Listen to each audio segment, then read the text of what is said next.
Hello and welcome to another episode of I Am Not Sure I Trust a Programmer with KSP Rp-1. So for this episode there's two sounding rockets to launch to get data and thrust curves on the new engines. So the first one is, so I've named the rocket Mangle, and I'll go into that a little bit later. And here I have the RD-108, which is the core engine for the R7 family of rockets. And I will also be testing an Agent 10 for upper stage engine. I don't yet have access to Russian upper stages, or at least not a good one. So yeah, I'm going to be mixing them up in a single rocket. I'm not going to be making perfect replicas. So yeah, it's this one, and then it's this one for the RD-107. This one actually I only put the two verniers because it only goes with two verniers. It can't actually control itself, so I'll have to spin stabilize this one. But yeah, the first one is already in the launch pad. Let's go. Okay, so I'm back, and you'll notice we're not on the launch pad. I'm still struggling with the whole setting the default runway for the spaceplane hangar to be this runway, and not having it also be the default for the VAB. So yeah, but okay, this small rocket, it should be able to handle it. Just ignore it, please. So now the script is running, and a few things. Whoa, let's tone that down a little bit.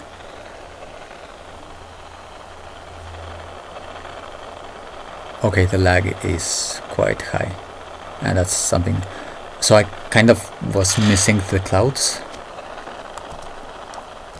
and I caved in and installed the visual enhancements again, and decided to give it a try. I tweaked a little bit the graphics settings to see if I could get this more or less decent FPS, and I think I have already answered my question. So yeah, I'm going to be removing them again, unfortunately. So anyway, why Mangle? Well, it's a character from the horror video game Five Nights at Freddy's. If you haven't played it, it's basically the premise is you're like night security at a very shady Chuck E. Cheese's kind of place that uses some like slightly advanced animatronics. And during the night they basically just start roaming around, and if they see you, they think you're like one of the animatronics that has gotten out of its suit. They're all like animal suits, and they'll try to stuff you back into a suit that has lots of wires and bolts and such. And one of the characters in the second game was like the robot from Fox that was decommissioned and given to the kids that go to the place to play with, so they would tear it apart, put limbs in other places, and it would become an abomination. So it was nicknamed the Mangle. And I chose that one because since this rocket is not going to be flying a lot with the same engine, it's to test different engines. With the whole how the whole RP1 thing works with tooling parts, I'm not going to be tooling parts for just a couple of launches, but if I don't use tooled parts, it's a lot more expensive. So I'm basically just going to scavenge whatever part I already have tooled that fits the engine and like fuel requirements, and they're probably going to look up quite horrible. So yeah, that's why I went for this name.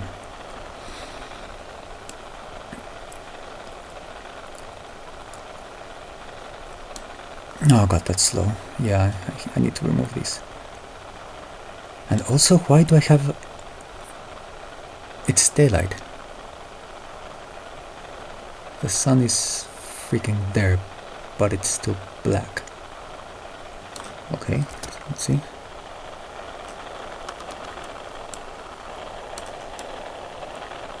See, it looks so pretty, but it's killing my frame rate, and it's also...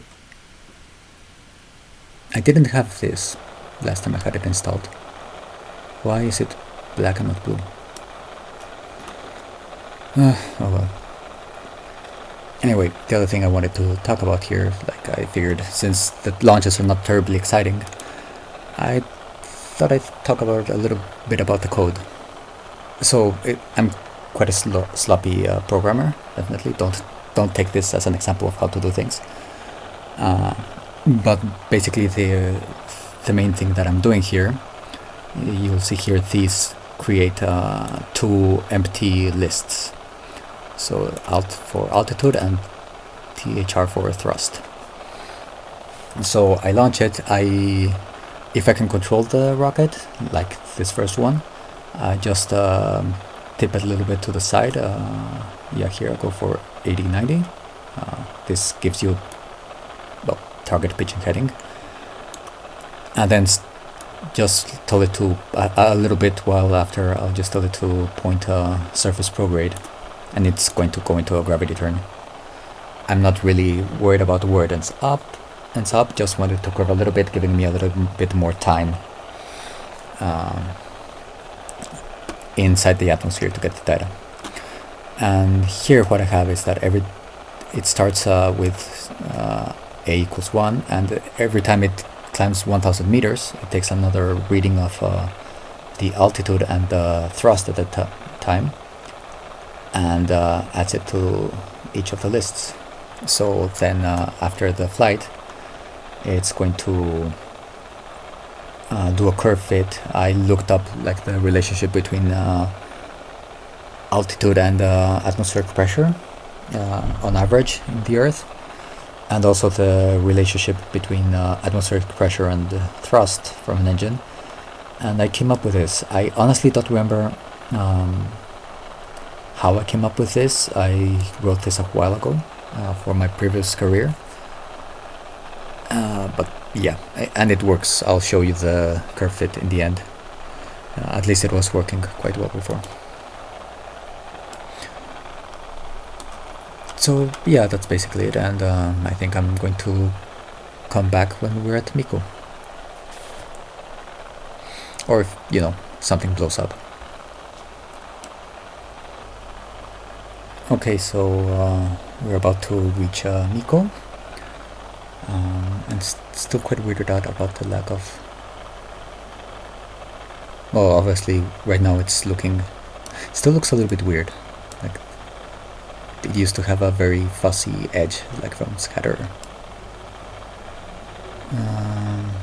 So yeah, sometimes it's a bad idea to play with the mods in a save when you've gotten it working properly. You'll never know which mod is just going to break it.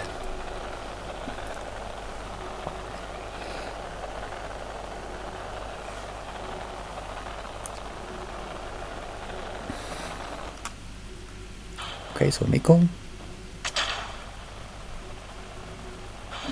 The lag. Ooh. It failed to ignite. Okay. Yeah. Well, luckily this one is also the upper stage engine on the next rocket, so we'll still get some data points on it. I also did the...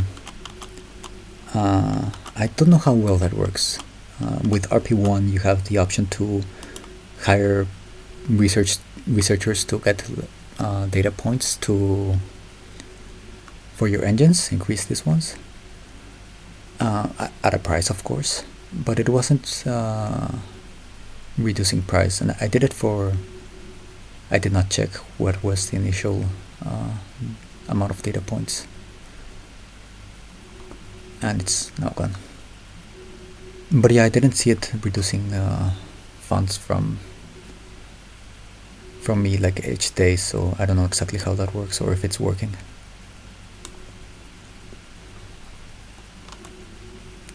And yeah, I just have as a payload a controller here to be able to destroy this.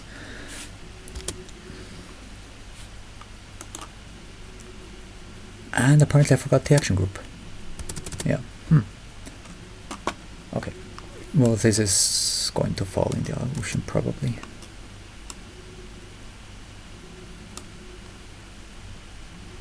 No, quite a bit. Yeah, it's not going to hit an island. Okay.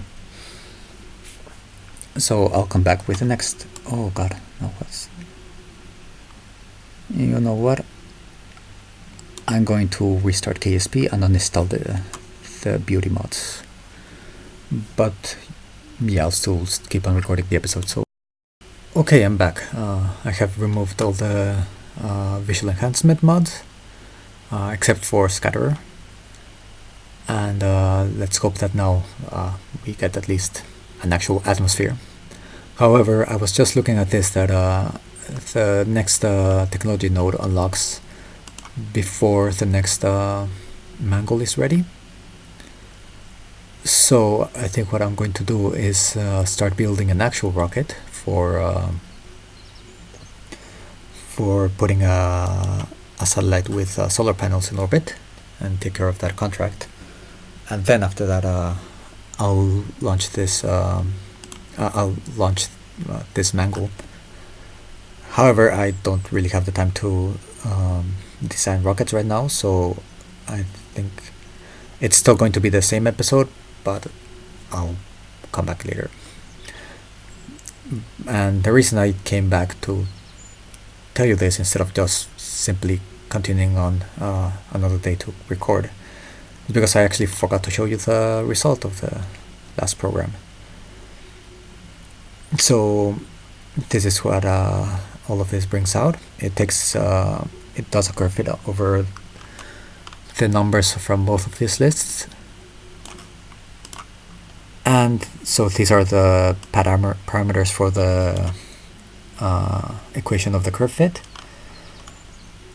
which is for this equation, and I use this one then in my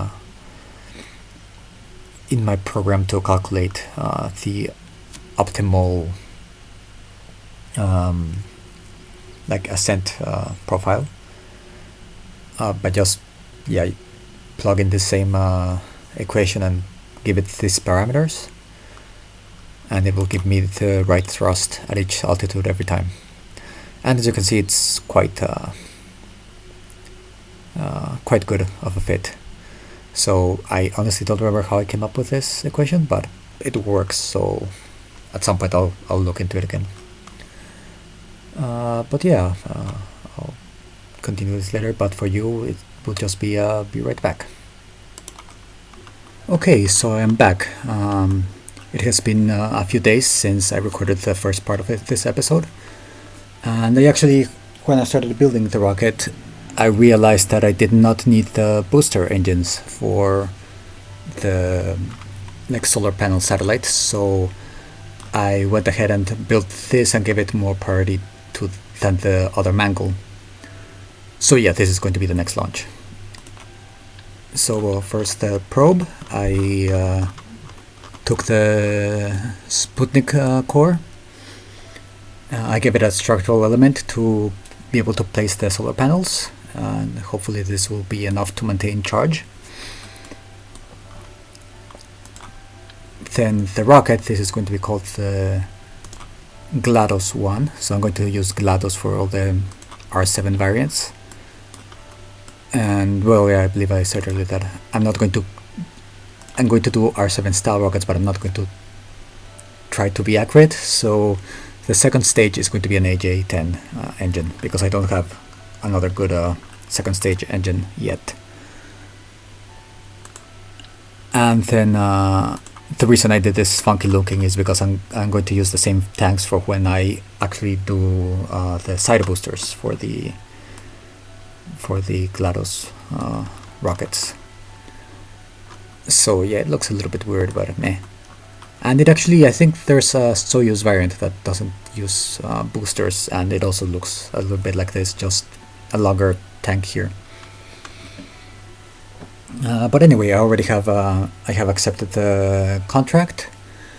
I have already rolled out the rocket, and also I haven't because I tested that this can get to orbit, but then I saw that the contract requires a 300 kilometer periaps minimum, and I'm a bit tight on the delta V, so let's see if this actually gets there. So I'll come back on the launch pad. Okay, so guidance is set.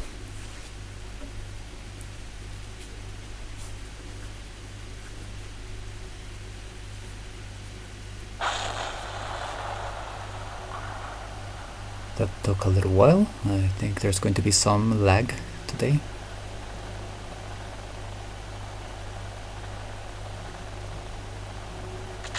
Lots. Why is it lagging so much? I no longer have the visual enhancements mod, so not sure why it's lagging so much. Let's look away from. A lot of times looking at the sky helps.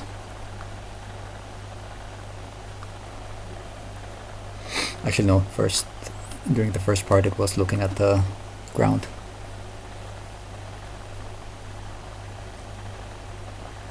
So with visual enhancements there were these weird yellow clouds, and whenever they were in the frame they really tanked the FPS. So what I was doing was looking down during the initial part of the launch, then after 10 kilometers looking up. But yeah, then like that was a pain, so better without them. So since I'm going for I'm aiming for a 400 kilometer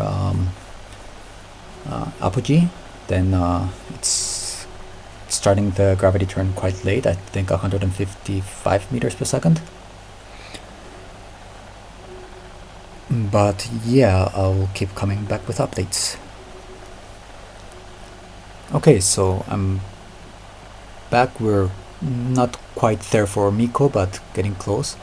But I'm just realizing I may have screwed up with the program, because for this rocket that has a long burn time, I put this condition to aim towards the horizon once it passes 100 kilometers in altitude, and it was good. This was good for lower apogees, so it would not have too steep of a gravity turn. But now that I wanted to go higher, it pretty much was just pointing straight up for most of the flight.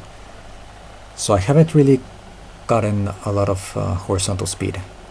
That might come back to bite me. But let's see. Now we're almost at Miko. And yeah, I ended up adding. I had tested the program, but for 300 kilometer apogee, and I also overshot the apogee.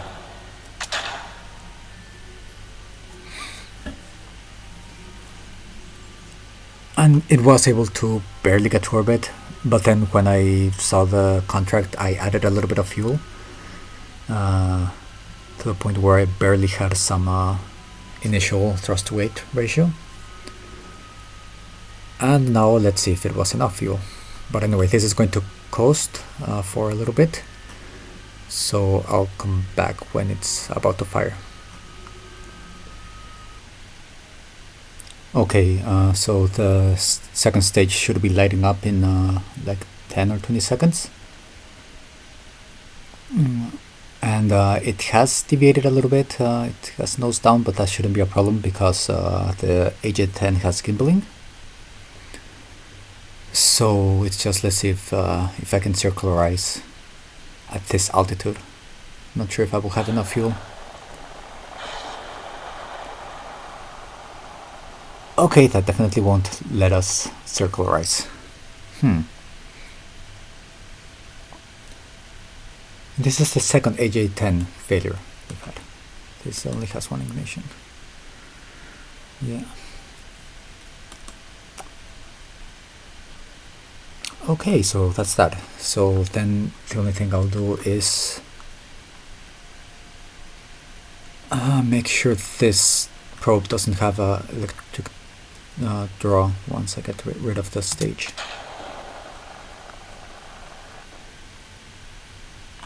Okay, so yeah, these panels are enough to keep this thing alive.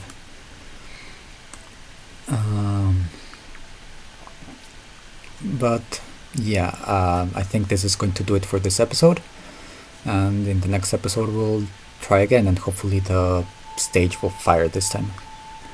So thank you all for watching, and I'll see you next time.